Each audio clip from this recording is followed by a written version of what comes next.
اللہ الرحمن الرحیم نحمده ونستعینه ونصلی علی رسولہ الکریم اما بعد۔ آج تیسری نشست ہے۔ پہلی نشست میں ہم نے روح حج و عمرہ سے متعلق کچھ باتیں سنی تھی، اور روح حج و عمرے میں حج اور عمرے کی باطنی صفات کو کچھ ذکر کیا گیا ہے، جن باطنی صفات کے ہوتے ہوئے اللہ کے یہاں یہ انشاءاللہ انتہائی درجے کو قبول ہوگا۔ اور کل کی دوسری نشست میں عمرے کے مسائل تفصیل سے عرض کر دیے گئے تھے۔ آج انشاءاللہ حج کے 5 ایام وہ انشاءاللہ عرض کرنے کی کوشش کی جائے گی۔ عمرے کے مسائل جو عرض کیے گئے تھے ایک مرتبہ دہرا لیتے ہیں، آپ حضرات بھی انشاءاللہ میرے ساتھ دہرا لیں گے تو زیادہ فائدہ ہو جائے گا۔ یہ بات عرض کی گئی تھی کہ عمرہ 4 چیزوں کا نام ہے۔ عمرہ کتنی چیزوں کا نام ہے؟ 4 چیزوں کا۔ عمرے کے 4 ارکان ہیں۔ نمبر 1 احرام، نمبر 2 طواف، نمبر 3 سعی، نمبر 4 حلق یا قصر۔ سب سے پہلے احرام لے لیتے ہیں۔ احرام سے پہلے کے 3 کام تھے: صفائی ستھرائی سے متعلق ناخن، زائد بال وغیرہ، یہ اس قسم کی صفائی ستھرائی۔ نمبر 2 نظافت کے لیے غسل۔ خواتین اگر ناپاکی کی حالت میں ہیں تو یہ خواتین بھی پاکی کا تو غسل نہیں کر سکیں گی، لیکن نظافت والا غسل یہ خواتین بھی کریں گی، ان کے لیے بھی مسنون ہے۔ اور نمبر 3 بدن پر خوشبو۔ نمبر 3 بدن پر خوشبو، احرام کی چادروں پر نہیں، بدن پر خوشبو۔ احرام باندھنے سے پہلے یہ 3 کام کر لیے۔ اس کے بعد پھر احرام باندھنے کا طریقہ کیا ہے؟ سب نمبر 1 احرام کی چادریں۔ مرد حضرات کے لیے 2 چادریں ہیں، بغیر سلی ہوئی ہونا بہتر ہے۔ کسی عذر کی وجہ سے تہبند کو اگر سی لیا عذر کی وجہ سے علماء کرام سے پوچھ کے تو بھی اس میں کوئی حرج نہیں ہے۔ چادروں کا سفید ہونا بہتر ہے، کوئی اور کسی اور رنگ کی بھی ہیں تو بھی اس میں کوئی حرج نہیں ہے۔ مرد حضرات نے 2 چادریں پہننی۔ خواتین اپنے عام لباس میں کسی قسم کی خواتین پر لباس کی نہ رنگ کی نہ کپڑے کی کوئی پابندی نہیں ہے، خواتین اپنے لباس میں آ گئیں۔ نمبر 2 2 رکعات نفل پڑھنا، سورہ کافرون اور سورہ اخلاص پڑھنا، یہ افضل ہے، ضروری نہیں۔ اور نمبر 3 وہیں مصلی پہ بیٹھے بیٹھے دل سے نیت کرنا۔ نمبر 4 زبان سے تلبیہ پڑھ لینا۔ جب ہم نے یہ 4 کام کیے تو اب ہم احرام میں آ گئے۔ اور احرام سے متعلق یہ بات عرض کی گئی تھی کہ احرام کسی لباس اور کسی کپڑے کا نام نہیں ہے، احرام چند پابندیوں کا نام ہے۔ جب ہم نے یہ 4 کام کر لیے، دل سے نیت کر کے جیسے ہی زبان سے ہم نے تلبیہ پڑھا لبیک اللہم لبیک، اگر تلبیہ یاد نہیں ہے زبان سے ہم نے اللہ اکبر، اللہ کا کوئی بھی ذکر کر لیا تو ہم احرام میں داخل ہو گئے اور احرام کی پابندیاں ہمارے اوپر شروع ہو گئیں۔ تو پھر اب ہم احرام میں آ گئے۔ خواتین سے متعلق یہ ضروری مسئلہ عرض کیا تھا کہ اگر خواتین کے ناپاکی کے ایام چل رہے ہیں تو یہ خواتین نمبر 1 نظافت کا غسل کریں گی، درمیان میں نوافل نہیں پڑھیں گی، نوافل نہیں پڑھ سکتی۔ نمبر 3 نیت کریں گی، نمبر 2 نیت کریں گی، اور نمبر 3 زبان سے اللہ کا ذکر یا تلبیہ پڑھیں گی۔ قطعاً یہ غلطی نہ کریں یہاں سے بغیر احرام کے جا کے، جیسے لوگ غلط اس میں مسئلے بتاتے ہیں، بغیر احرام کے چلے جانا اور وہاں مسجد عائشہ سے جب پاک ہو تو غسل کر کے مسجد عائشہ سے نیت کرنا سخت گناہ کبیرہ ہے، توبہ بھی ضروری ہے اور دم بھی واجب ہو جاتا ہے۔ تو خواتین ایسی غلطی ہرگز نہ کریں۔ یہ احرام ہمارا مکمل ہو گیا۔ پھر احرام کی پابندیاں وغیرہ وہ ساری چیزیں تھیں۔ دوسری چیز تھی طواف۔ طواف میں کچھ کام شروع کے تھے، کچھ درمیان کے تھے، کچھ آخر کے تھے۔ شروع میں طواف کے کتنے کام تھے؟ 3 کام۔ نمبر 1 اضطباع، نمبر 2 استقبال، نمبر 3 استلام۔ اضطباع کسے کہتے ہیں؟ داہنے کندھے کو کھلا رکھنا، داہنے کو کھلا رکھنا، بائیں کو نہیں، داہنے کو کھلا رکھنا۔ اور اس کا حکم کیا ہے؟ یہ کتنے چکروں میں سنت ہے؟ 7 چکروں میں سنت ہے۔ لوگوں میں غلط فہمی کیا ہوتی ہے؟ پہلے 3 چکروں میں سنت، لوگوں میں یہ غلط فہمی ہے۔ استباع کتنے چکروں میں سنت ہے؟ 7 چکروں میں سنت ہے۔ پہلا کام ہو گیا استباع۔ دوسرا کام ہے استقبال۔ استقبال کہتے ہیں حجر اسود سے 1 قدم پیچھے آ کے کھڑے ہو گئے، حجر اسود کی طرف رخ کر لیا، بسم اللہ اللہ اکبر وللہ الحمد والصلاۃ والسلام علی رسول اللہ، یہ کہہ کے ہاتھ چھوڑ دیے، پورا اتنا لمبا پڑھنا ضروری نہیں، اللہ اکبر بھی کہتے ہیں، کہہ کے استقبال ہو جائے گا، جیسے نماز کی نیت باندھ لیتے ہیں، بالکل نماز کی طرح ہاتھ اٹھا کے چھوڑ دینے، مرد جہاں تک اٹھاتے ہیں وہاں تک، خواتین جہاں تک اٹھاتی ہیں وہاں تک۔ اس کے بعد پھر ایک قدم آگے بڑھے، بالکل حجر اسود کی سیدھ میں آ گئے، پھر یہ ہے استلام۔ استلام کہتے ہیں حجر اسود کی طرف اشارہ کر کے یہی دعا بسم اللہ اللہ اکبر وللہ الحمد والصلاۃ والسلام علی رسول اللہ، یہ کہہ کے ہتھیلیوں کو چوم لینا، مرد بھی کریں گے خواتین بھی کریں گی، یہ دونوں استقبال اور استلام۔ اس کے بعد پھر طواف شروع کر دیا جائے گا۔ اس اتباع سے متعلق ایک ضابطہ عرض کیا تھا کہ اتباع صرف طواف کی سنت ہے، اتباع صرف طواف کی سنت ہے، اتباع صرف طواف کی سنت ہے۔ درمیان میں نماز کا وقت آ جاتا ہے، اتباع ختم، اور طواف کے بعد سعی کا وقت آ جاتا ہے تو بھی اتباع ختم، صرف طواف کی سنت ہے۔ اور استلام کا یہ حکم عرض کیا تھا کہ پہلا ہر طواف میں 8 استلام ہوتے ہیں، ہر طواف میں 7 چکر ہوتے ہیں۔ چکر شروع کرنے سے پہلے ہم نے استلام کیا، اور 7ویں چکر کے آخر میں استلام کریں گے۔ استلام سے طواف شروع ہوگا، استلام پہ طواف ختم ہوگا، تو یہ ہر طواف میں 8 استلام ہو گئے۔ پہلا اور 8واں استلام سنت مؤکدہ ہے، بلا عذر چھوڑنا بری بات ہے اور طواف کے اجر میں بہت کمی کا باعث ہے۔ اور درمیان کے استلام سارے کے سارے 6 یہ سارے مستحب ہیں۔ اگر پہلا بھی دوسرا بھی آخری بھی اگر بھول گئے تو اور پیچھے پلٹنا مشکل ہے تو مجمع کو پریشان کرنا اور تکلیف دینا، اس سے بہتر ہے بس آدمی توبہ استغفار کرے اور بس چھوٹ گیا تو بس اب جانے دے کیا کرے۔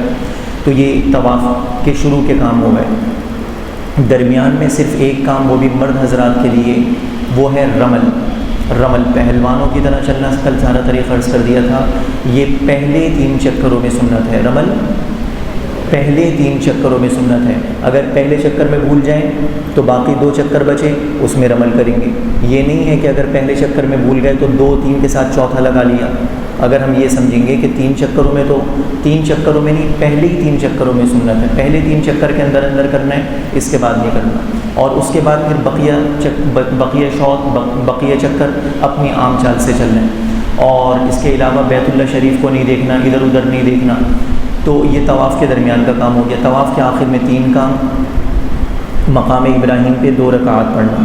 اگر مکروہ وقت ہے، عصر کے بعد ہم نے طواف کیا ہے تو ابھی نوافل پڑھنا جائز نہیں ہے، مغرب کا انتظار کریں۔ فجر کے بعد پڑھا ہے تو اشراق ہونے کا انتظار کریں۔ ان 2 اوقات وغیرہ میں، مکروہ اوقات میں ہے تو نوافل کا جب وقت صحیح ہوگا، جائز وقت میں داخل ہو تو نوافل پڑھے جائیں گے۔ یہ واجب الطواف ہیں، یہ عمرے کے طواف کے ساتھ نفل نہیں ہے، ہر طواف کے ساتھ نفل ہیں۔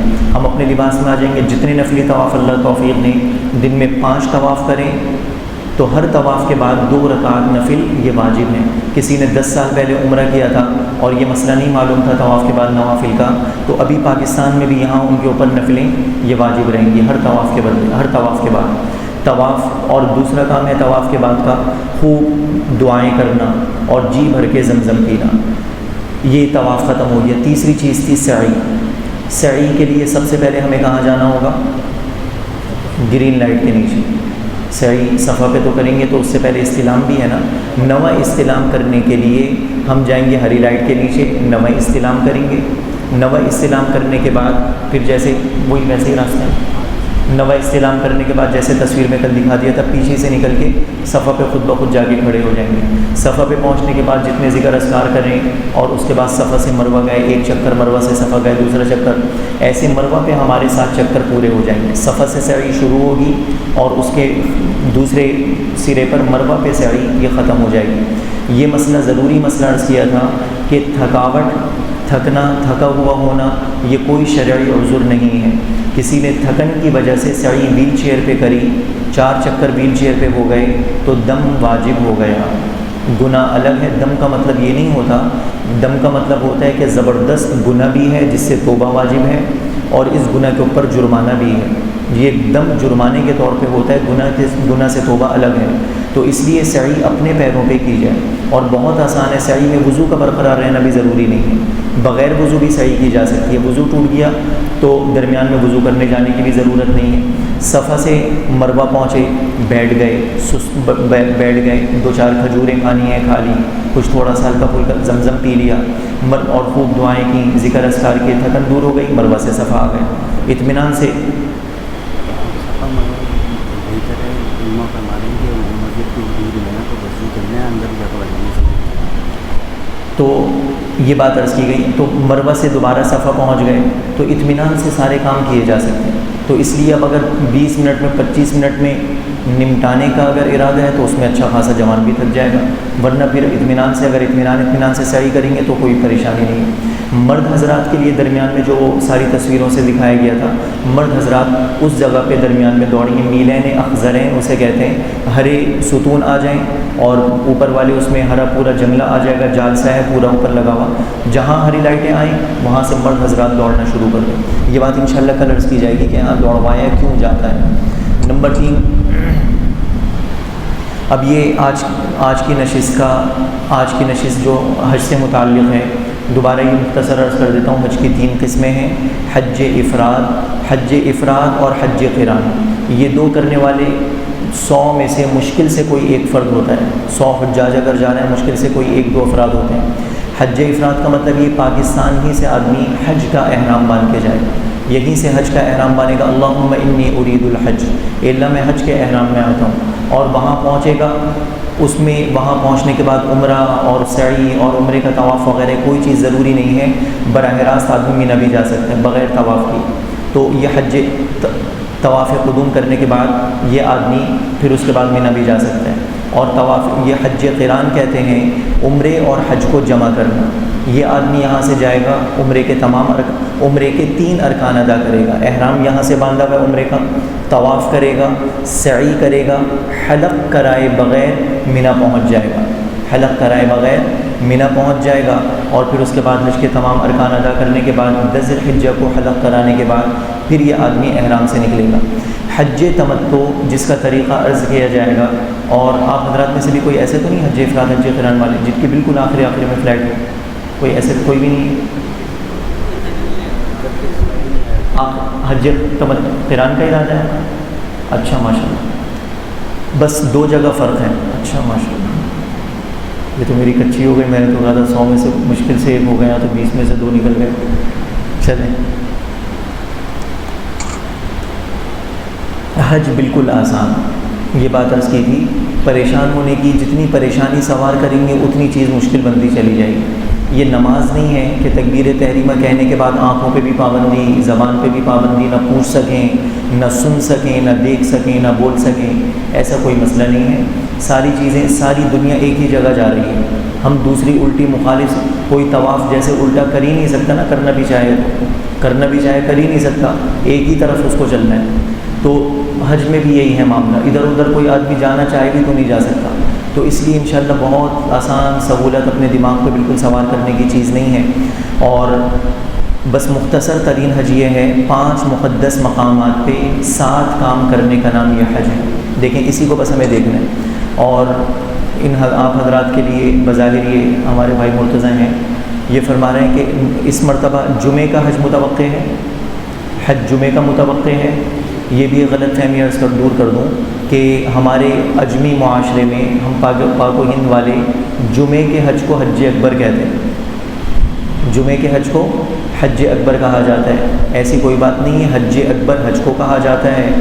اور عمرے میں بھی حج کی طرح کے ارکان ہوتے تھے, تو عمرے کو عرب حج اصغر چھوٹا حج کہتے تھے, اور حج کو حج اکبر کہتے تھے. لیکن اس میں کوئی شبہ نہیں کہ جمعے کا حج یہ بہت فضیلتوں والا ہے. سب سے بڑی فضیلت یہ کہ اللہ کے حبیب علیہ الصلوۃ والسلام کا حج بھی جمعے کو ہی تھا, بلکہ قرآن کریم نے تو جسے حج اکبر کہا ہے نا, وہ جمعے کا حج نہیں تھا.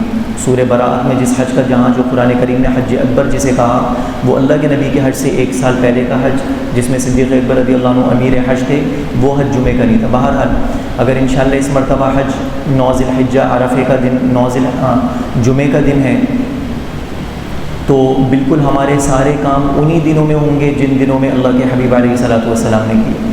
تو یہ بات میں نے اس لیے عرض کر دی کہ یہاں 8 ذی الحجہ 9 ذی الحجہ یہ بات ذہن میں نہیں رہتی, تو دنوں کے اعتبار سے ہم تھوڑا سا سمجھنے کی کوشش کر لیں گے. اب یہ عمرے کے بعد اب یہ ہم حج کی ترتیب پر آ گئے. حج تمتع کی ترتیب عرض کی جا رہی ہے. حج تمتع کرنے والے حضرات یہاں سے تشریف لے کر گئے عمرے کا احرام باندھ کر, وہاں جا کے عمرے سے فارغ ہو گئے, احرام اتار لیا, اپنے لباس میں آ گئے. اب اپنے لباس میں آنے کے بعد 4 5 6 یہ 7 ذی الحجہ یہاں تک انہوں نے سارے کام اپنے مکہ مکرمہ میں کیے۔ اچھا ایک اور ضروری بات عرض کروں، یہاں یہ جو کچھ بھی اوقات وغیرہ یہ سارے بتائے جائیں گے، یہاں یہ ساری وہ چیزیں بتائی جائیں گی جو اللہ کے حبیب علیہ الصلوۃ والسلام سے ثابت ہیں۔ اللہ کے نبی علیہ الصلوۃ والسلام جس وقت منی پہنچے، جس وقت منی کے لیے تشریف لے کر گئے، اور پھر منی سے عرفات آپ کب تشریف لے کر گئے، اور پھر مزدلفہ سے آپ دوبارہ منی کب تشریف لے کر آئے، آپ نے طواف زیارت کب کیا، تو اس وقت وہ سارے مسنون اوقات کے اعمال بتائے جائیں گے، لیکن اس میں آگے پیچھے کرنے کی گنجائش ہوتی ہے۔ بخاری شریف، مسلم شریف میں روایت ہے، عبدالعزیز ایک تابعی ہیں، انہوں نے حضرت انس رضی اللہ عنہ سے پوچھا کہ اللہ کے حبیب علیہ الصلوۃ والسلام یوم الترویہ 8 ذی الحجہ کو کب منی کے لیے روانہ ہوا؟ حضرت انس نے وقت بتایا جو عرض کیا جائے گا۔ پھر پوچھا یوم النفر، واپس میں منی سے آپ مکہ مکرمہ کس وقت آئے؟ انہوں نے وہ وقت بتایا۔ اس کے بعد حضرت انس رضی اللہ عنہ نے فرمایا لیکن تم وہی کرنا جو تمہارے عمرائے حج کروائیں، جو تمہارے گروپ لیڈر کروائیں، تمہیں اکیلے تنہا ہونے کی اور ان کی مخالفت کی ضرورت نہیں ہے۔ اللہ کے نبی تو اس وقت گئے اور اس وقت تشریف لائے، لیکن تم وہی کرنا جو تمہارے عمرائے حج آج کی زبان میں تمہارے گروپ لیڈر جیسے لے کر چلیں، تو اس میں گنجائش ہوتی ہے، بہت ساری چیزوں میں گنجائش ہے، اس لیے اس میں خواہ مخواہ اختلاف کرنے کی، لڑنے جھگڑنے کی کوئی ایسی بات نہیں ہے کہ جی ہم نے تو سنا تھا کہ منی اس وقت جایا جاتا ہے، آپ ایک دن پہلے کیوں لے کر جا رہے ہیں؟ تو ان حضرات کی انتظامی کچھ مجبوریاں ہوتی ہیں، تو اگر ان کی اس میں ہم چلیں گے تو انشاءاللہ مجبور ہیں ہم بھی، امید ہے انشاءاللہ اجر میں کمی نہیں ہوگی، اور اگر کیا نام ہے تجربے کار ہیں اور راستوں سے واقف ہیں اور طاقت ہے، قوت ہے، تو پھر گروپ سے الگ وغیرہ پھر اپنے اس وقت مشورے سے جیسا بھی طے فرما لیں۔ بہرحال یہاں سارے مسنون اعمال کے اعتبار سے عرض کیا جائے گا، اس میں آگے پیچھے ہونے کا بھی اوقات کے اعتبار سے اس کی بھی پوری گنجائش ہوتی ہے۔ تو اب یہ اپنے عام کپڑوں میں ہے۔ اب آ گیا 8 ذی الحجہ۔ 8 ذی الحجہ مثال کے طور پہ اگر فرض کریں، اگر حج انشاءاللہ یہ جمعے کا دن کا ہے تو 8 ذی الحجہ کس دن پڑے گی؟ جمعرات۔ حج کہتے ہیں عرفے کے دن کو، حج کہتے ہیں عرفے کے دن کو، تو 8 ذی الحجہ 9 ذی الحجہ یہ عرفے کا دن ہے، ذی الحجہ کی 9 تاریخ، اس سے ایک دن پہلے 8 ذی الحجہ، اسے کہتے ہیں یوم الترویہ۔ یوم الترویہ اس دن کا نام ہے، گویا کہ جمعرات۔ تو جمعرات کی صبح کرنے کا کیا کام ہے؟ مرد حضرات نے ہوٹل سے اپنی رہائش گاہ میں، اپنے ہوٹل میں غسل وغیرہ کیا، جو ساری احرام کی ساری آداب پہلے عرض کیے تھے ان سارے کے سارے آداب کے مطابق انہوں نے احرام کی چادریں باندھی، مسجد حرام جا کے نفلی طواف کیا اور 2 رکعت پڑھ کے احرام کی مسجد حرام سے نیت کر لی، مسجد حرام میں احرام کی نیت کر لی، اور مسجد حرام کی نیت کر احرام میں داخل ہونے کے بعد یہ جمعرات کا دن ہے۔ اس کے بعد پھر طلوع فجر، اشراق کے بعد تھوڑا سا جلدی، اشراق کے بعد جلدی پھر منی کے لیے روانہ ہو گئے۔ جمعرات کے دن صبح یہ سارے کام کیے، اور اشراق کے بعد مطلب جلدی میں تھوڑا سا، مطلب اشراق کے بعد زیادہ دیر نہیں، اور صبح سویرے تقریباً یہ منی کے لیے روانہ ہو گئے۔ جمعرات کے دن ظہر سے پہلے اطمینان سے منی پہنچے۔ آج کا سارا دن یہ منی میں ہے، ظہر، عصر، مغرب، عشاء، یہ ساری جمعرات کی پوری عشاء تک کی نمازیں ہم نے منی میں پڑھی، رات کو قیام منی میں کیا، اور اس کے بعد اب یہ آ گیا جمعے کے دن، 9 ذی الحجہ جمعے کا دن آ گیا۔ اگر تو یہ دیکھیں یہاں یہ لکھا ہوا منی آمد 5 نمازوں کی ادائیگی۔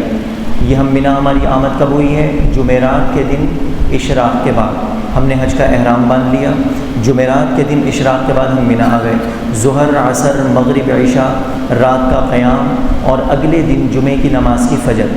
یہ پہلے دن کا بس اتنا سا کام ہے۔ حج کے بس 3 دن ہیں سمجھے، مطلب جو کاموں کے سمجھنے کے ہیں 11، 12، 13، یہ 3 دن بالکل ایک جیسے ہیں، اس میں کوئی کام نہیں کرنا، بالکل ایک جیسے ہیں، بس یہ اصل یہ 2-3 ہی دن سمجھنے کے ہیں۔ پہلا دن اتنا آسان حج کا، منی جانا ہے، کوئی کام نہیں کرنا، ظہر، عصر، مغرب، عشاء، رات کا قیام، اور جمعے کے دن کی فجر کی نماز، یہ 5 نمازیں ہم نے منی میں پڑھ لی۔ ایک بات یہاں میں ایک اور عرض کر دوں کہ حج میں طواف زیارت بھی ہوتا ہے، اور حج کی ایک سعی بھی ہوتی ہے۔ حج تمتع کرنے والوں کے لیے افضل یہ ہے کہ حج کی سعی طواف زیارت کے بعد کریں۔ طواف زیارت کب کریں گے؟ 10 ذی الحجہ کے بعد، 10 ذی الحجہ کو، یا اس کے بعد 11، 12 تک بھی کر سکتے ہیں، 10، 11، 12 کے اندر کریں گے۔ افضل یہ ہے کہ حج کی سعی طواف زیارت کے بعد کریں، لیکن اس دن 10 ذی الحجہ کے بہت زیادہ تھکا دینے والے کام ہوتے ہیں. رمی اس دن کی سب سے زیادہ مشکل ہوتی ہے، اور پھر اس میں قربانی بھی ہوتی ہے، پھر حلق بھی ہے، پھر نہا دھو کے اپنے کپڑے بدلنا ہے، پھر منی سے مکہ مکرمہ آنا ہے، پھر طواف زیارت میں بہت زیادہ رش وغیرہ، پھر وہ طواف کرنا ہے. طواف کے بعد سعی میں بہت زیادہ تھک نہ جائیں، بہت زیادہ سعی میں تھک نہ جائیں. تو اس لیے گنجائش اس بات کی بھی ہے، گنجائش اس بات کی بھی ہے کہ حج کا احرام باندھنے کے بعد، حج کا احرام ہم نے کب باندھا ہے؟ جمعرات کی صبح حج کا احرام باندھا. تو حج کا احرام گنجائش اس بات کی بھی ہے کہ حج کا احرام باندھنے کے بعد آدمی نفلی طواف کرے اور نفلی طواف کے بعد سعی کر لے. یہ والی جو حج کا احرام باندھنے کے بعد جو سعی ہوگی تو یہ حج ہی کی سعی شمار ہوگی. اب طواف زیارت کے بعد دوبارہ سعی کرنے کی ضرورت نہیں رہی. یہ مسئلہ واضح ہو گیا، مسئلہ واضح ہو گیا. یہ طواف زیارت کے بعد جو سعی ہوتی ہے اس بات کی بھی گنجائش ہے کہ حج کا احرام باندھنا ضروری ہے. حج کے احرام باندھے بغیر سعی کریں گے تو وہ حج کی سعی شمار نہیں ہوگی. اور اسی طرح سعی سے پہلے نفلی طواف بھی ضروری ہے. حج کا احرام باندھنے کے بعد نفلی طواف کرنے کے بعد سعی اگر آدمی کر لے گا تو اب اسے طواف زیارت کے بعد اس کی سعی ختم ہو جائے گی. یہ ایک مسئلہ عرض کر دیا. ایک اور اسی سے متعلق ایک اور مسئلہ سن لیں. یہ کل بھی عرض کیا تھا کہ کل بھی یہ بات عرض کی تھی کہ طواف میں جو رمل ہوتا ہے نا، رمل اکڑ کے چلنا، یہ رمل اور سعی یہ دونوں جڑواں ہیں، یہ دونوں ایک دوسرے کو نہیں چھوڑتے. رمل اسی طواف میں ہوتا ہے جس طواف کے بعد سعی ہے. اگر آپ نے نفلی طواف کیا حج کا احرام باندھنے کے بعد اور آپ کا ارادہ ہے کہ اس طواف کے بعد مجھے سعی کرنی ہے، تو اس طواف میں استباء بھی ہوگا کیونکہ احرام ہے، اور رمل بھی ہوگا. 7 چکروں میں کندھا کھلا رہے گا اور پہلے 3 چکروں میں رمل بھی ہوگا. اور اگر طواف زیارت کے بعد ہمیں سعی کرنی ہے، ہم نے پہلے سعی نہیں کی تھی، طواف زیارت کے بعد سعی کرنی ہے، تو طواف زیارت میں تو اپنا عام لباس ہوگا. عام طور پہ طواف زیارت میں آدمی کا اپنا عام لباس ہوتا ہے کیونکہ احرام اس کا ختم ہو چکا ہوتا ہے حلق کے بعد. تو عام لباس ہوگا، عام لباس ہے لیکن اس میں استباء تو ہو نہیں سکتا، لیکن رمل ہوگا. عام لباس میں بھی رمل ہوگا کیونکہ رمل ہر اس طواف میں ہے جس کے بعد سعی. عمرے کے طواف میں بھی رمل کیا تھا، کیوں کیا تھا؟ کیونکہ طواف کے بعد سعی تھی. تو خیر یہ 2 مسئلے عرض کر دیے. اب دوبارہ حج کے اس میں آتے ہیں. حج کے پہلے دن 8 ذی الحجہ کے بس یہ کرنا ہے، احرام باندھا. احرام باندھنے کے بعد اشراق کے بعد مینا آ گئے، ظہر عصر مغرب عشاء رات کا قیام، اور پھر اگلے دن جمعے کے دن کی 9 ذی الحجہ کی فجر کی نماز یہ پڑھ لی. یہ کچھ مینا کے خیمے وغیرہ دکھائے گئے ہیں. بظاہر یہ پاکستان کے جھنڈے یہ 14 اگست نہیں منائی جا رہی ہیں. یہ جن ممالک کے جو خیمے ان حضرات کی طرف سے طے ہوتے ہیں ان ممالک کے جھنڈے ہوتے ہیں. کئی ہندوستان کے بھی نظر آئیں گے. تو اس لیے نہ اس پہ غصہ آنے کی ضرورت ہے، نہ اس پہ خوش ہونے کی ضرورت ہے. یہ اس بات کی علامت ہے یہ پاکستان، یہاں یہ خیمے پاکستانیوں کے لیے ہیں. اور یہ جگہ جگہ یہ بورڈ یہاں لگے ہیں. یہ اس قسم کے بورڈ اب اور بظاہر اچھی صورت ہوگی.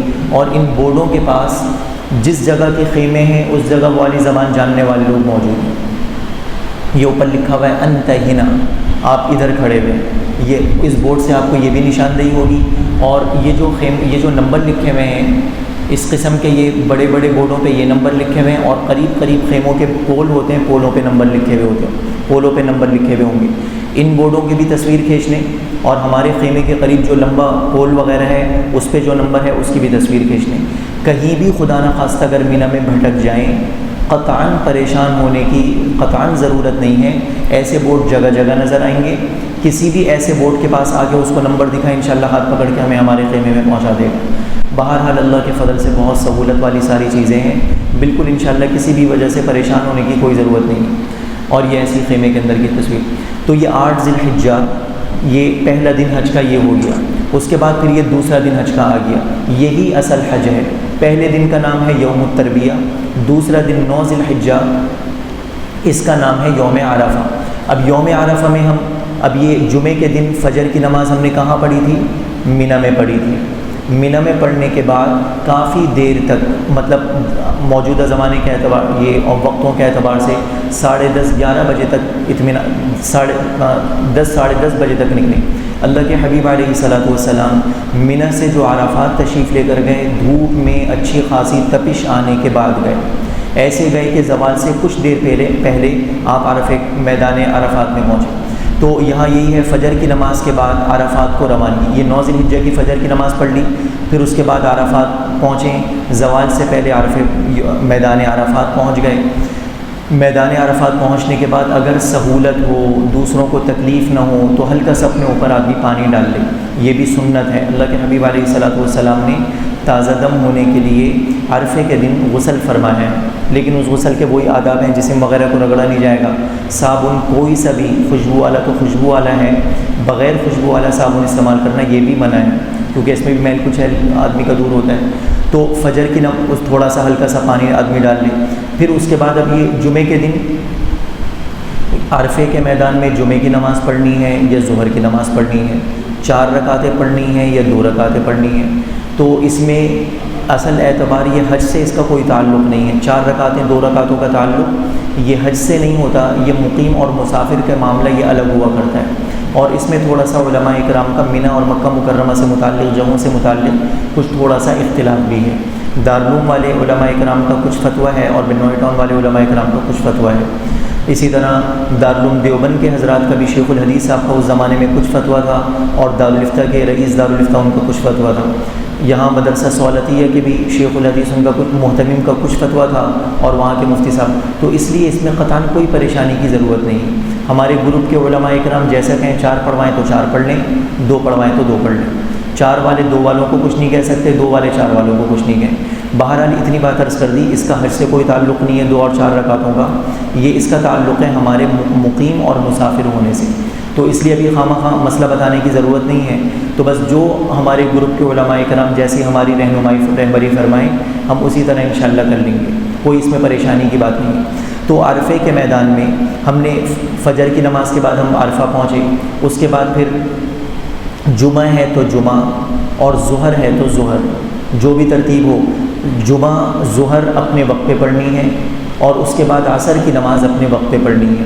عرفہ کے میدان میں مسجد نمیرہ میں ظہر اور عصر یہ دونوں نمازیں ملا کے پڑھی جاتی ہیں، کوئی اگر وہاں پہنچ جائیں، قریب میں ہیں تو ٹھیک ہے وہ پڑھ لیں، جماعت میں شریک ہو جائیں، لیکن قطعاً یہ مشورہ نہیں ہے کہ ہم اہتمام کر کے مسجد نمرہ جائیں اور وہاں جا کے خطبہ سننے کا اہتمام کریں وغیرہ۔ اپنے آپ کو جتنا تھکانا ہے وہ جگہیں عرض کی جائیں گی، انشاءاللہ تھکن خوب ہوگی، تو تھکائیں، یہاں دوسری جگہوں پہ اپنے آپ کو تھکائیں، ساری انرجی سنبھال کے رکھیں، جہاں تھکانے کی جگہ ہے وہاں عرض کی جائے گی، وہاں اپنے آپ کو تھکائیں۔ راستے میں آنا جانا، پھر خدا نخواستہ راستہ بھٹک گیا وہ الگ مصیبت، ذہنی ٹینشن کہ پتہ نہیں مسجد کہاں ہے، راستہ نہیں پتہ، واپس اپنے خیمے تک پہنچ سکیں نہیں پہنچ سکیں، ان ساری چیزوں کے بجائے اپنے آپ کو خوب دعاؤں میں، مناجات میں، الہا و زاری میں، تسبیح ہوتا ہے، تحلیل وغیرہ میں اپنے آپ کو تھکائیں۔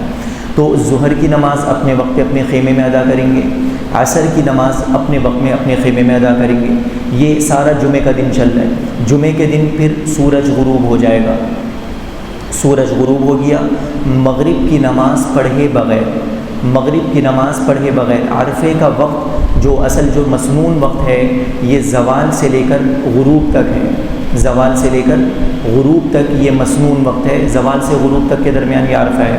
غروب سے پہلے عرفے کا میدان چھوڑنا یہ گناہ بھی ہے اور اس پہ دم بھی واجب ہو جاتا ہے، گناہ بھی ہے اور دم بھی جب سورج یقینی طور پہ غروب ہو جائے تو پھر اس کے بعد ہم عرفے سے، میدان عرفات سے نکلیں گے۔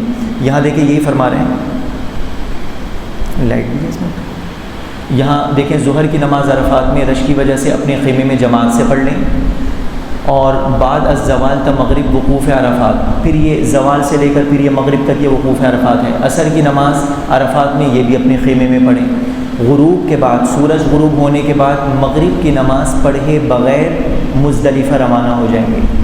جمعے کے دن عرفات میں مغرب کی نماز پڑھے بغیر، عرفات میں سورج غروب ہو گیا، مغرب کی نماز پڑھے بغیر ہم مزدلفہ پہنچ گئے۔ مغرب اور عشاء کی نمازیں باہر صورت عشاء کے وقت مزدلفہ میں اکٹھی پڑھیں۔ عرفات سے مزدلفہ پہنچ گئے، سورج غروب ہونے کے بعد نکلے تھے، اگر کسی کی کرامت صادر ہو گئی، اگر آپ حضرات میں سے کوئی صاحب کرامت ہوئے، ان کی کرامت صادر ہو گئی، وہ عشاء کے وقت داخل ہونے سے پہلے ہی مزدلفہ پہنچ گئے، ابھی تو مغرب کا وقت باقی ہے، تو کیا خیال ہے مغرب پہلے پڑھ لیں اپنے وقت میں؟ مزدلفہ میں حاجی صاحب کے لیے مغرب کا وقت داخل ہی عشاء کے وقت میں ہوتا ہے. جیسے ابھی اس وقت کوئی آدمی فجر کی نماز پڑھے، اس کے فجر کی نماز نہیں ہوگی نا، فجر کا وقت ہی داخل نہیں ہوا. تو ایسے اگر کسی حاجی صاحب نے مغرب کی نماز اپنے وقت میں پڑھ لی تو اس کی مغرب کی نماز وقت داخل نہ ہونے کی وجہ سے نہیں ہوگی. مزدلفہ میں مغرب اور عشاء کی نمازیں دونوں اکٹھی پڑھنی ہیں، اور دونوں عشاء کے وقت داخل ہونے کے بعد پڑھنی ہے. ویسے ناممکن ہے عشاء کے وقت میں پہنچنا وغیرہ، بہرحال بہت مشکل ہے. عشاء کا وقت داخل ہونے کے بعد مغرب اور عشاء کی نمازیں اکٹھی پڑھیں. ان نمازوں کے پڑھنے کا کیا طریقہ ہے؟ دونوں نمازیں اکٹھی کیسے پڑھیں گے؟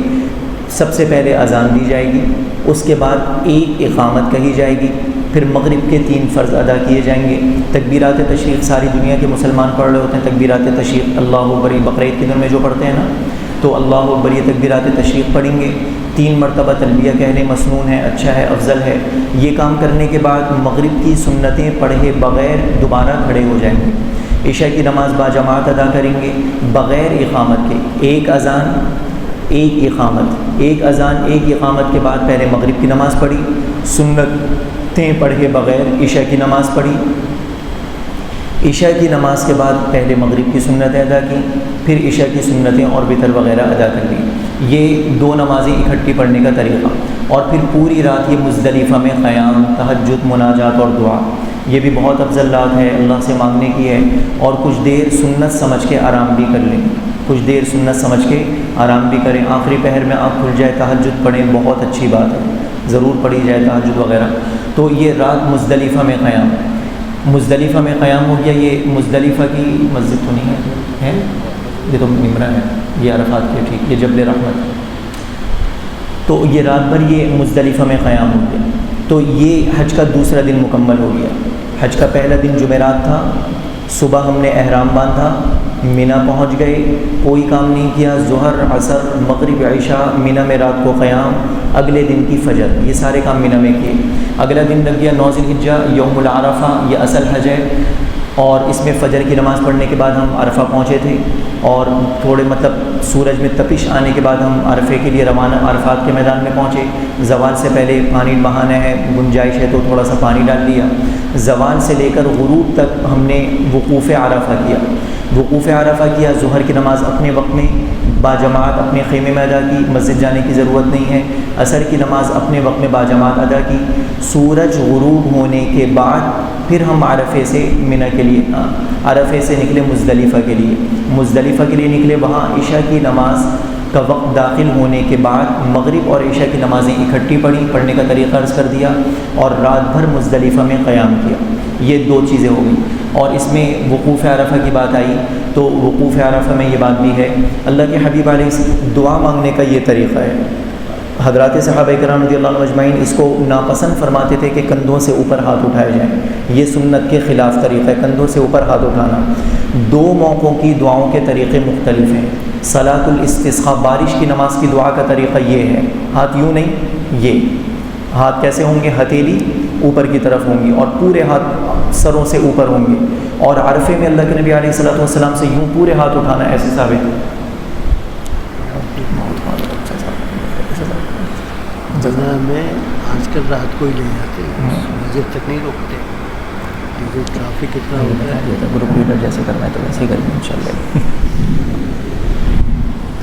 تو کیا عرض کرا تھا؟ وقوف عرفہ میں دھوپ میں کھڑا ہونا، مطلب آدمی اپنی صحت دیکھ لے، کوئی ساری چیزیں ضروری نہیں ہیں. اگر صحت بھی ہے پھر بھی آدھا گھنٹہ دھوپ میں کھڑے ہونے کا مشورہ پھر بھی نہیں ہے. 4-5 منٹ 7 منٹ جو بھی جتنی صحت اجازت دے، تو اس میں بھی مارجن رکھتے ہوئے تھوڑا سا پورے ہاتھ اٹھا کے یہ دعا مانگنا. سر پہ ویسے ہی کپڑا نہیں ہے اور آدمی ایسے ان چیزوں میں اپنے آپ کو تھکائے. خوب لمبی لمبی اس موقع پر دعائیں ہوں. اور یہ یاد رکھیں جن حضرات کا فرض حج ہے، یہ زوال سے لے کر جو غروب تک کا وقت ہے، ساری زندگی آپ کی پیدائش سے لے کر آپ کی وفات تک ساری زندگی اس سے افضل وقت ہمیں کبھی نہیں ملے گا. بیت اللہ شریف کے اندر بھی جانے کا ہمیں موقع مل گیا، اس وقت سے بھی افضل وقت یہ وقت ہے ہماری زندگی کا. فرض حج ہے تو اگر تو اس میں زوال سے لے کر غروب تک یہ بس زندگی کا سرمایہ ہے. آدمی پچھلے سب گناہوں کو معاف کروا لے، آئندہ ساری زندگی گناہوں سے اللہ سے پناہ مانگ لے، ساری دنیا آخرت کی خیریں اس میں آدمی مانگ لے۔ تو بہت ہی اہتمام سے حضرت خواجہ خان محمد صاحب رحمۃ اللہ علیہ کی ایک نصیحت یاد آئی۔ ان سے کسی نے پوچھا حضرت حج کا سب سے بہترین عمل کون سا ہے؟ حج کا سب سے بہترین عمل حضرت نے فرمایا جو ان کا ساری زندگی کا عمل تھا، خاموش رہنا، خاموش رہنا۔ عبادت نہیں کرنی ہے نہ کریں، لیکن زبان سے بول بول کے اپنی عبادتوں کو ضائع ہونے سے پوری بچانے کی کوشش کی جائے۔ تو یہ 2 دن حج کے مکمل ہو گئے۔ وقوف عرفے سے متعلق یہ بس باتیں کچھ ہو گئیں کہ ایسے اس میں دعا پوری مطلب خوب لجاج گڑ گڑا کے صحابہ کرام فرماتے ہیں عرفے میں اللہ کے حبیب ایسے مانگ رہے تھے کہ مجھے اللہ کے نبی کی بغل کی سفیدی نظر آئی۔ بغل کی سفیدی ایسے تو نظر نہیں آئے گی، پورے یوں کر کے اللہ کے نبی ہاتھ اٹھا کے ایسے دعا مانگ رہے تھے۔ تو یہ 2 دن حج کے مکمل ہو گئے۔ اس کے بعد پھر یہ حج کا تیسرا دن شروع ہوا، یہ ہے 10 ذی الحجہ۔ یہ ہے 10 ذی الحجہ، یہ اسے کہتے ہیں یوم النحر، قربانی کا دن، جسے ہم لوگ عید الاضحیٰ، عید کا دن کہتے ہیں۔ یہ 10 ذی الحجہ ہے۔ تو اس کے بعد پھر ابھی ہم لوگ مزدلفہ میں ہیں۔ اس سے پہلے کیا تھا؟ عرفات میں یہ سارا دن عرفات میں تھے۔ پھر سورج غروب ہونے کے بعد ہم مزدلفہ آ گئے تھے۔ جمعے کی رات ہم نے مزدلفہ میں قیام کیا۔ اب یہ جمعے کی پوری رات گزر گئی مزدلفہ میں۔ پھر مزدلفہ میں فجر کے بعد وقوف، طلوع آفتاب سے ذرا پہلے مینا کی روانگی، میدان مزدلفہ ہی کے اندر ہم نے فجر کی نماز پڑھی، اور میدان مزدلفہ میں فجر کی نماز بالکل اول وقت میں پڑھنا یہ افضل ہے۔ حضرت عبداللہ ابن مسعود رضی اللہ عنہ فرماتے ہیں اللہ کے حبیب علیہ الصلوۃ والسلام ویسے تو ساری زندگی آپ کا معمول تھا روشنی پہ آپ فجر کی نماز پڑھا کرتے تھے، لیکن مزدلفہ کے میدان میں اللہ کے نبی نے بالکل رات کے اندھیر مطلب یہ اول وقت میں فجر کی نماز پڑھی۔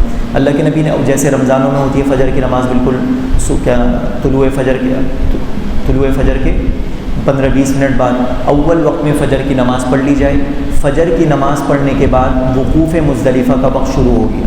فجر کی نماز پڑھ ویسے طلوع فجر کے بعد سے مزدلفہ کا وقت شروع ہو جاتا ہے وقوف کا۔ طلوع فجر کے بعد فجر کی نماز پڑھنے کے بعد اب ہم نے مزدلفہ کا وقوف شروع کر دیا۔ یہ کون سا دن ہے؟ ہفتے کا دن، ٹھیک ہے نا۔ جمعرات کے دن ہم نے پورا مینا میں قیام کیا ہے، اور اس کے بعد جمعے کا دن 9 ذی الحجہ تھا، ہم نے عرفات میں قیام کیا تھا۔ جمعے کے دن مغرب کے بعد ہم مزدلفہ آ گئے تھے، رات بھر ہم نے مزدلفہ میں قیام کیا تھا۔ اب ہفتے کے دن فجر کی نماز ہم کہاں پڑھ رہے ہیں؟ مزدلفہ میں پڑھ رہے ہیں۔ مزدلفہ میں اول وقت میں ہم نے فجر کی نماز ادا کی۔ فجر کی نماز کے بعد ہم نے وقوف کیا۔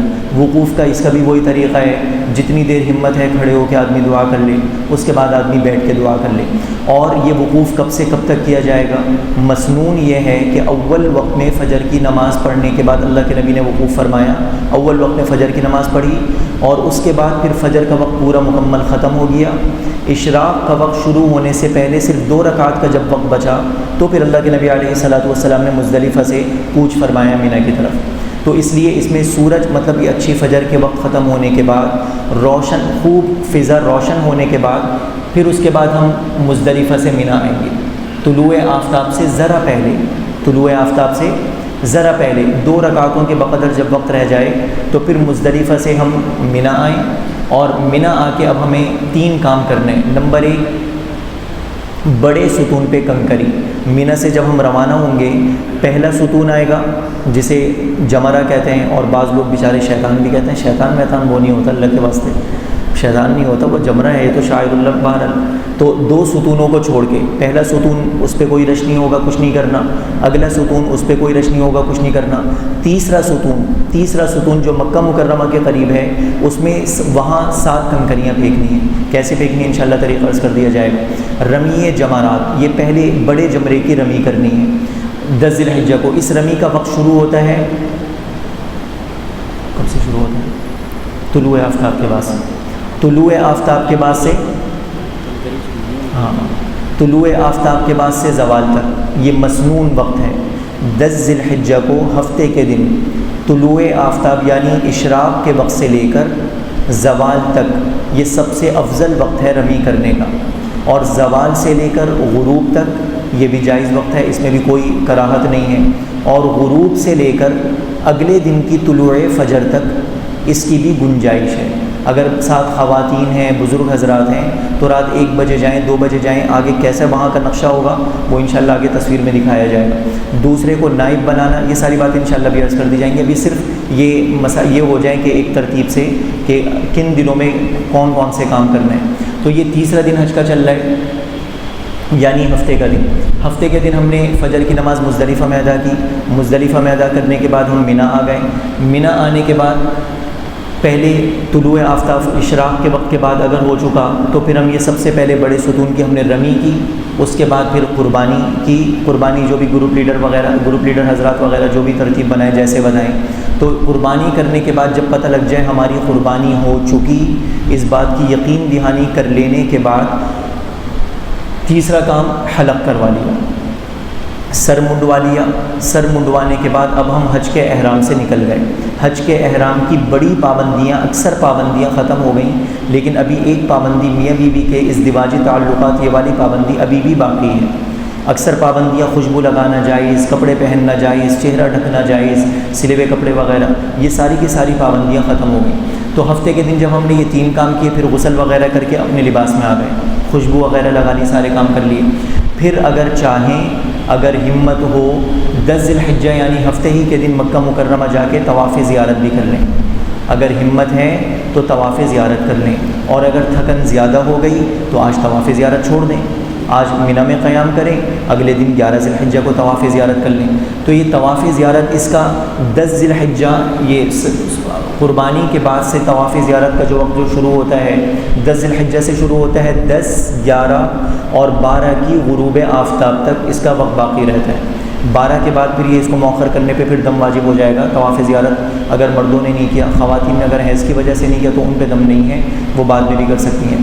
بہرحال 10، 11، 12 ان 3 دنوں میں طواف زیارت کیا جا سکتا ہے۔ تو پھر اگر ہمت ہے آج ہی کر لیں، اور اگر نہیں کرنا چاہیں تو اگلے دن بھی، کل پرسوں تک 12 ذی الحجہ تک بھی مؤخر کیا جا سکتا ہے۔ اس کے بعد پھر رات واپس منی میں آ کے قیام کر لیں۔ مکہ مکرمہ گئے، طواف کیا، طواف کرنے کے بعد رات واپس دوبارہ منی میں آ گئے، منی میں آ کے قیام کیا۔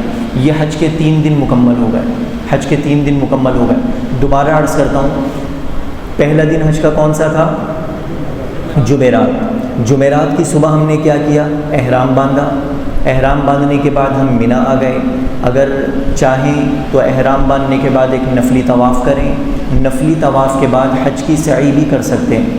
اگر حج کی سعی اس وقت کر لی تھی تو پھر طواف زیارت کے بعد آج سعی کرنے کی ضرورت نہیں ہوگی۔ بہرحال طواف احرام باندھنے کے بعد ہم منی آ گئے۔ منی میں ہم نے ظہر، عصر، مغرب، عشاء، رات کا قیام اور اگلے دن جمعے کے دن کی فجر کی نماز پڑھی۔ یہ سارے کام ہم نے ایک دن حج کا نمٹ گیا۔ اگلے دن جمعہ 9 ذی الحجہ شروع ہوا۔ 9 ذی الحجہ شروع ہوا، فجر کی نماز ہم نے منی میں ادا کی تھی۔ اس کے بعد سورج میں تپش آنے کے بعد، تیزی آ جانے کے بعد اب ہم عرفے کے لیے روانہ ہو گئے، عرفات کے میدان کے لیے۔ عرفات کے میدان میں پہنچے۔ عرفات کے میدان میں پہنچنے کے بعد ہم نے ظہر اپنے وقت میں، عصر اپنے وقت میں ادا کی، اور سورج غروب ہونے تک میدان عرفات میں قیام کیا، وقوف کیا۔ سورج غروب ہونے کے بعد ہم میدان عرفات سے نکلے، مزدلفہ پہنچ گئے۔ مزدلفہ پہنچنے کے بعد عشاء کا وقت داخل ہونے کے بعد ہم نے ایک اذان، ایک اقامت کے ساتھ مغرب عشاء کی باجماعت نمازیں ملا کر پڑھی۔ اس کے بعد رات ہم نے مزدلفہ میں قیام کیا، اور اس کے بعد پھر اگلے دن، کون سا دن؟ ہفتے کا دن۔ ہفتے کا دن داخل ہو گیا نا۔ اس تیسرے دن ہم نے مزدلفہ میں فجر کی نماز پڑھی اول وقت میں، اور اشراق سے کچھ دیر پہلے تک ہم نے وقوف کیا۔ اشراق کے بعد، اشراق سے کچھ دیر پہلے پھر ہم منی کے لیے روانہ ہو گئے۔ منی کے لیے روانہ ہوئے، منی پہنچے، جاتے کے ساتھ ہی رمی کی، رمی کے بعد قربانی، قربانی کے بعد حلق، جسے کہا رن، حق، رمی، نحر، حلق، طواف۔ یہ 4 کام یہ 10 ذی الحجہ میں کرنے کے ہیں، رن، حق، رمی، نحر، حلق، طواف۔ تو یہ ہم نے 3 کام کر لیے۔ چوتھا طواف زیارت، یہ ضروری نہیں ہے، آج کرنا ضروری نہیں ہے، ہفتے کو بھی کر سکتے ہیں، اتوار کو بھی کر سکتے ہیں، پیر کی مغرب تک کرنے کی گنجائش ہے۔ پیر کی مغرب سے زیادہ تاخیر کریں گے تو پھر دم واجب ہوگا۔ تو اس کے بعد پھر ہم نے طواف زیارت کرنے کے بعد دوبارہ ہم منی آ گئے۔ یہاں یہ مزدلفہ میں دکھایا ہوا، یہ لوگ کنکریاں چن رہے ہیں۔ مزدلفہ میں ایک وادی محصب ہے جہاں اصحاب فیل پر عذاب آیا تھا مزدلفہ سے کچھ پہلے، وہاں کی کنکریاں مشہور ہوتی ہیں، وہاں کی کنکریاں اٹھانا منع ہے۔ وہاں سے کنکریاں اٹھانا منع ہے۔ مزدلفہ ہی وادی میدان مزدلفہ ہی سے ہم کنکریاں چن لیں۔ کتنی کنکریاں چنیں گے؟ 70 کنکریاں، کیونکہ بار بار مینا سے تو مزدلفہ آنے سے رہنا، مکہ مکرمہ سے بھی چنی جا سکتی ہیں، لیکن افضل یہاں سے چننا ہے۔ بڑے پتھر کو توڑ کے اس کی کنکریاں بنانا یہ بھی مکروہ ہے، اور یہ بس اللہ کی شان ہے کہ سبھی کو مل جاتی ہیں، سارے 70 چننے ہوتے ہیں لیکن مل جاتی ہیں اطمینان سے۔ تو یہ حضرات یہ مزدلفہ میں کنکریاں چننا ہے، اور پھر یہ قربانی وغیرہ سے متعلق کنکریاں کتنی بڑی ہوں گی؟ بڑے چھولا ہوتا ہے، بڑا چنا جسے چھولا کہتے ہیں، چھولے کے دانے کے برابر۔ غصے میں شیطان کو مارنے کے دوسرے طریقے ہیں، بڑے پتھر روڑے نہ مارے جائیں، بس جتنی سنت کے قریب ہمارے کام ہوں گے۔ ہمارے ایک ساتھی وہ تھے، تو انہیں گروپ لیڈر نے یہ ایسی کنکریاں چنوائی، بعد میں وہ غصہ ہو گیا، بولنے تم نے اتنی سی وہ کنکریاں چنوائی، مجھے تو بڑے بڑے پتھر مارنے تھے، اس نے ساری زندگی اتنا تنگ کیا ہے۔ وہ سچی مجھ میں غصہ ہو گیا کہ اس کنکری سے اسے کیا ہوگا، وہ خود پتھر ہے، اتنا بھاری پتھر، وہاں جو دیوار بنی ہوئی، نہ اس سے کچھ ہونا ہے اس دیوار کو، نہ اس سے کچھ ہونا ہے۔ تو یہ پتھروں کا سائز اس میں اندازہ ہو رہا ہوگا، بڑے چھولے کے دانے کے برابر۔ یہ حج کے 3 دن ہو گئے تھے، چوتھا 5واں دن بالکل آسان ہے، کوئی کام کرنے کا نہیں ہے، مینا بس ہم اب یہ کون سا دن ہے؟ یہ اتوار کا دن نا۔ جمعرات کو ہم نے احرام باندھ کے مینا میں گزارا تھا، جمعے کا دن ہم نے عرفات میں گزارا تھا، رات جمعے کی مزدلفہ میں قیام کر کے پھر ہم دوبارہ مینا آ گئے تھے، ہفتے کے دن مینا آ گئے تھے، ہفتے کے دن مینا آ گئے تھے۔ وہاں ہم نے بقرعید کا دن ہے، قربانی کر لی، حلق کر لیا، اور اس کے بعد پھر اگر طواف زیارت ہے تو کر لیا، دوبارہ ہم مینا آ گئے۔ اب یہ اتوار کا دن ہونا، ارے بھائی اتوار ہوا نا یار، اتوار ہے، زوال کے بعد یہ اتوار ہے۔ ہفتے کے دن کنکری کا وقت، رمی کا وقت کب سے کب شروع ہو جاتا ہے؟ اشراق کے وقت سے۔ ہفتے کے دن کی رمی کا وقت کب شروع ہو جاتا ہے؟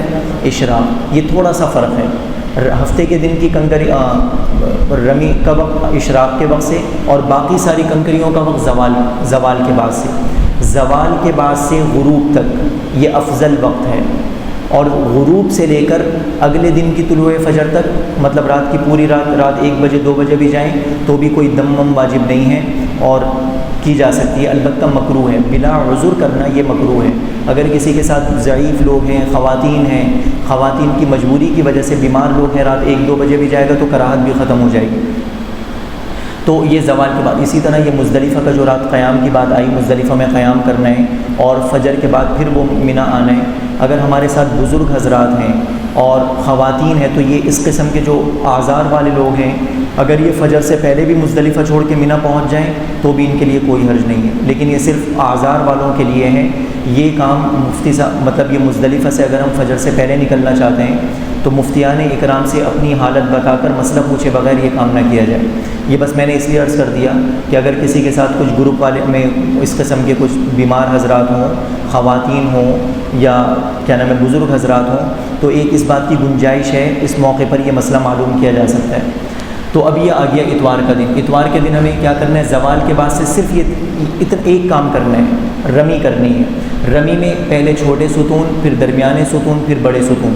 اب ہم مینا میں اپنے خیمے سے نکلے، سب سے پہلے جو ستون آیا اس کی رمی کی، اس کے بعد پھر اگلے ستون کی، پھر اگلے ستون کی، تینوں ستونوں کی رمی کرنی ہے، اور کوئی کام نہیں ہے۔ اگر کل طواف زیارت نہیں کیا تھا تو آج کر لیں، اور طواف زیارت کل کر لیا تھا تو کنکری مارنے کے بعد سیدھا اپنے خیمے میں آ جائیں، اور رات دوبارہ مینا میں قیام کریں۔ اب اس میں تھوڑی سی فرق کیا ہے؟ چھوٹے ستون پہ کنکری مارنے کے بعد خوب لمبی اطمینان سے دیر تک دعائیں کریں۔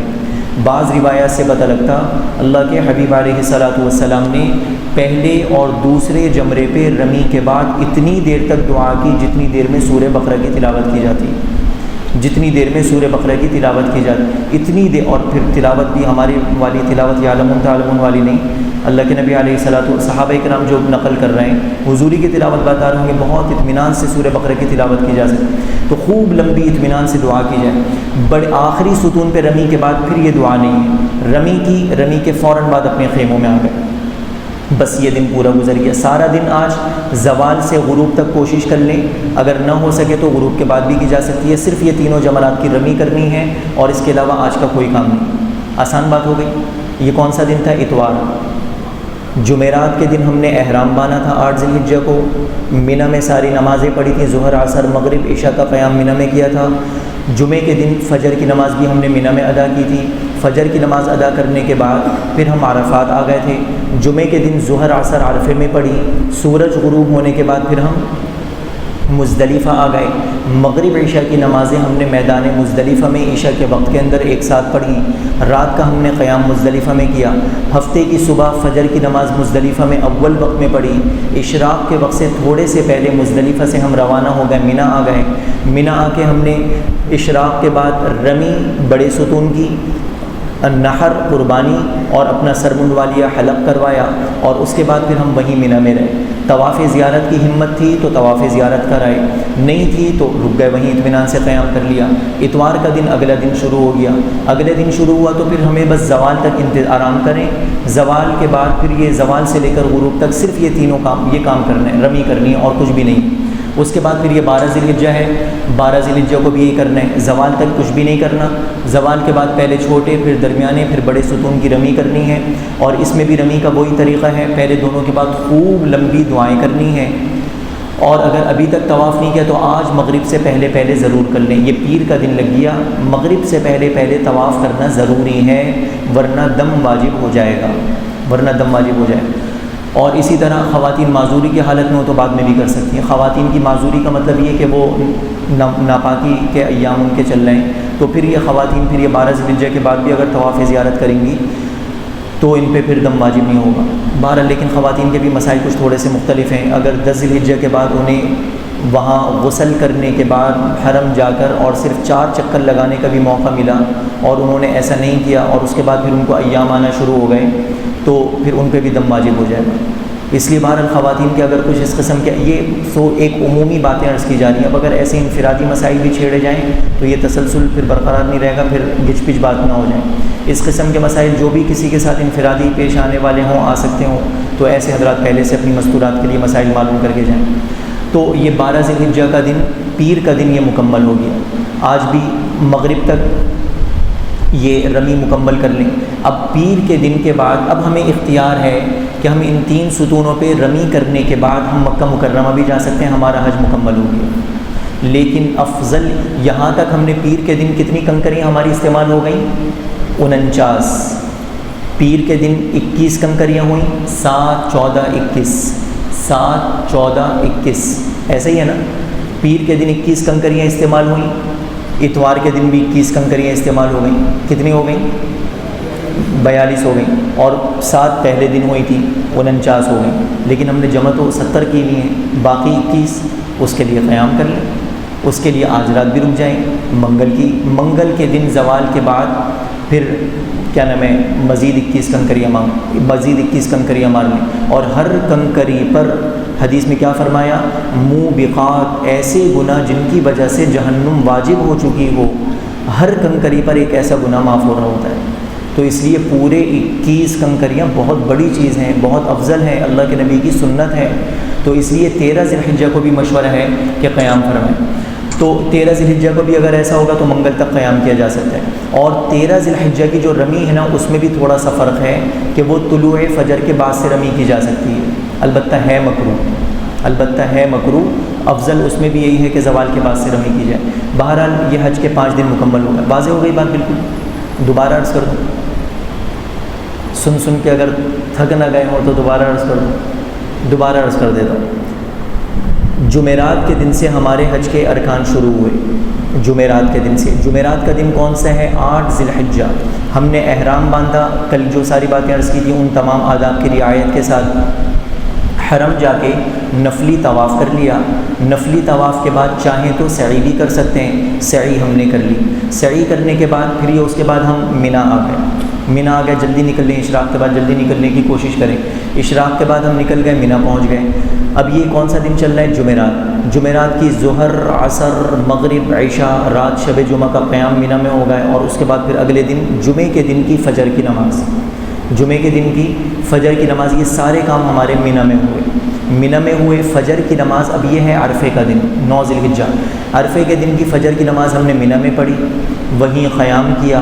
سورج میں تپش آنے کے بعد ہم عرفے کے جمعے کے دن عرفات کے میدان پہنچ گئے. وہاں ہم نے ظہر کی نماز یا جمعہ جو بھی ہے، عصر کی نماز اپنے خیمے میں باجماعت ادا کی. سورج غروب ہونے تک ہم نے عرفے میں قیام کیا.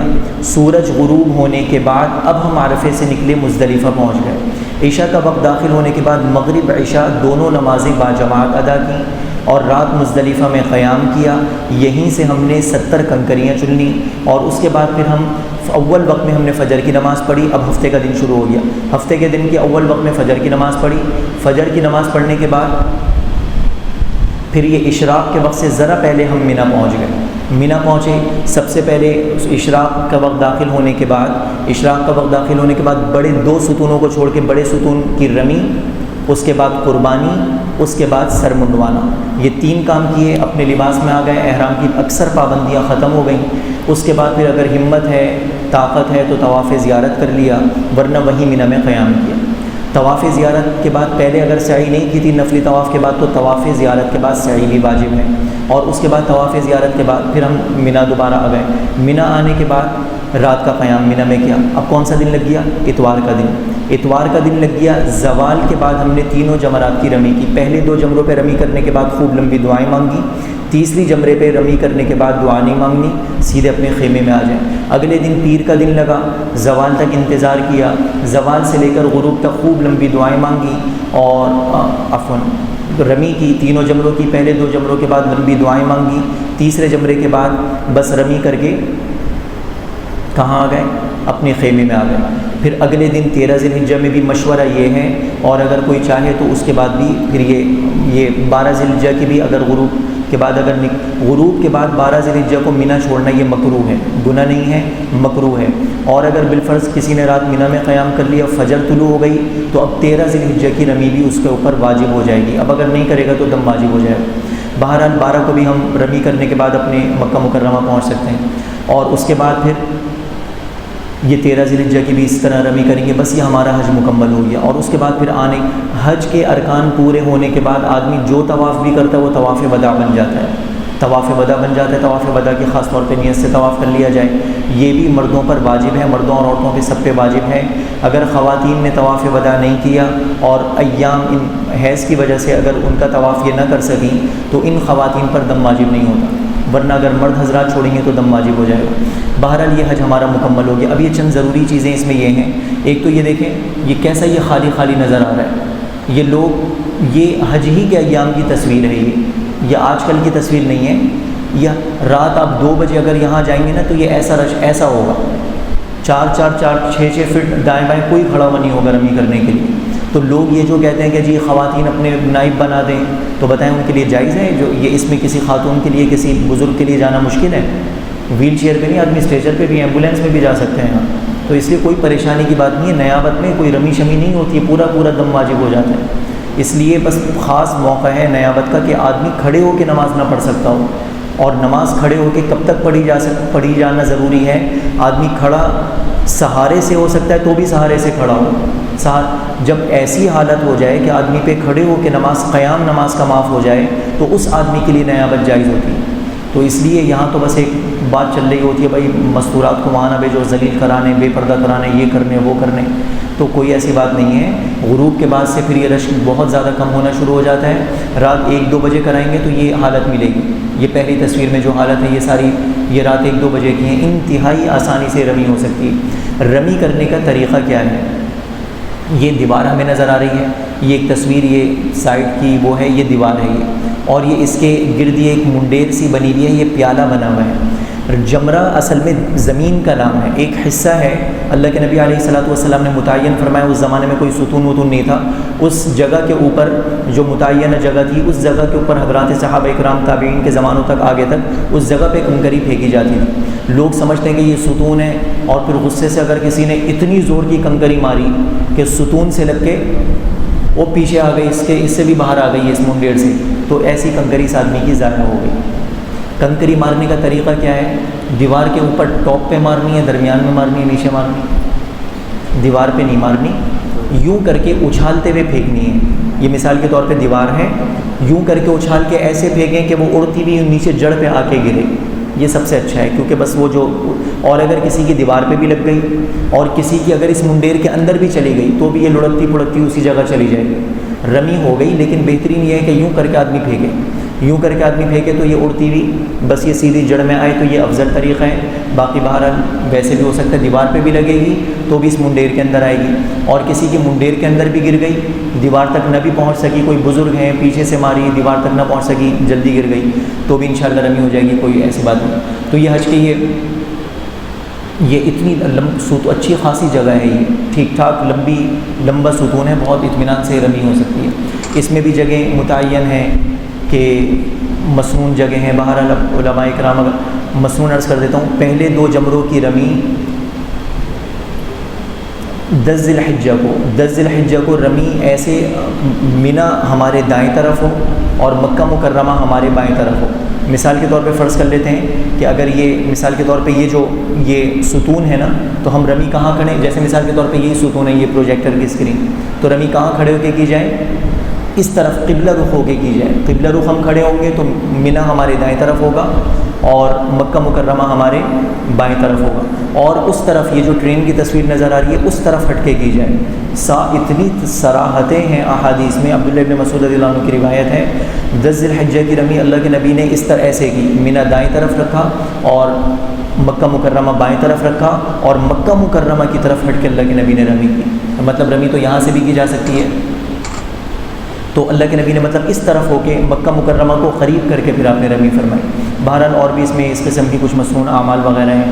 تو یہ حج کے یہ 5 ارکان یہ مکمل ہو گئے, اور اس کے بعد پھر یہ طواف وداع ہے وطن واپسی سے پہلے.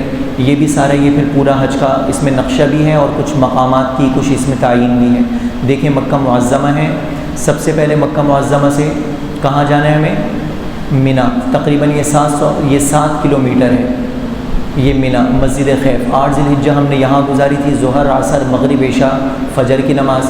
پھر اس کے بعد ہم یہ مینا سے ہم کہاں گئے, یہ مزدلفہ. مینا سے ہم کہاں گئے, عرفات آ گئے. عرفات یہ بھی تقریباً 7 کلومیٹر ہے. یہاں ہم نے ظہر عصر پڑھی, مغرب کا وقت ہونے کے بعد پھر ہم یہاں سے نکلے, مزدلفہ آئے, مغرب عشاء کی نمازیں یہاں پڑھی, رات کا ہم نے قیام یہاں کیا, اور پھر فجر پڑھنے کے بعد دوبارہ ہم مینا آ گئے. پھر مینا آنے کے بعد 10 ذی الحجہ ہے, رمی, نحر, حلق, 3 کام کیے. اگر ہمت ہے تو طواف بھی کر لیا. پھر 11 اور 12 2 دن مزید یہاں گزارے, تینوں جمرات کی رمی کی. اور اس کے بعد پھر 13 ذی الحجہ بھی گزارنے کا مشورہ ہے, 13 ذی الحجہ بھی ضرور گزاریں, 70 کنکریاں ماریں. تو یہ حج کے 5 ارکان, یہ 5 دن یہ مکمل ہو گئے. اور اس کے بعد پھر یہ وہی آدمی پھر اپنا حج کے احرام سے نکل جاتا ہے. پھر یہ خوب نفلی طواف ہیں. پھر آگے اس کے بعد مدینہ طیبہ کا اگر سفر باقی ہے تو مدینہ طیبہ کا سفر ہے انشاءاللہ العزیز. کل اللہ کی توفیق سے زندگی رہی تو زیارات سے متعلق کچھ باتیں عرض کی جائیں گی. حرمین کے اندر کی بھی زیارات ہیں, اس میں کچھ مدینہ طیبہ میں مسجد نبوی کے اندر کہاں وقت گزارا جائے, نمازیں کہاں پڑھنے کی کوشش کی جائے, اور یہ مینا, مزدلفہ, عرفات, یہاں قبلوں کی نشاندہی کیسے کی جاتی ہے, اور ان کے بورڈ پتہ کیسے لگے گا کہ مینا کی حدود کہاں سے کہاں تک ہے, عرفات کی کہاں سے کہاں تک, یہ انشاءاللہ ساری باتیں. اور ابھی موجودہ حرم کا کیا نقشہ ہے, کچھ ایسی اپلیکیشنیں ضروری ہو گئی اندر داخلے وغیرہ کے لیے, تو انشاءاللہ کوشش کی جائے گی ان ساری چیزوں کا تعارف کرانے کی. سبحانک اللہم.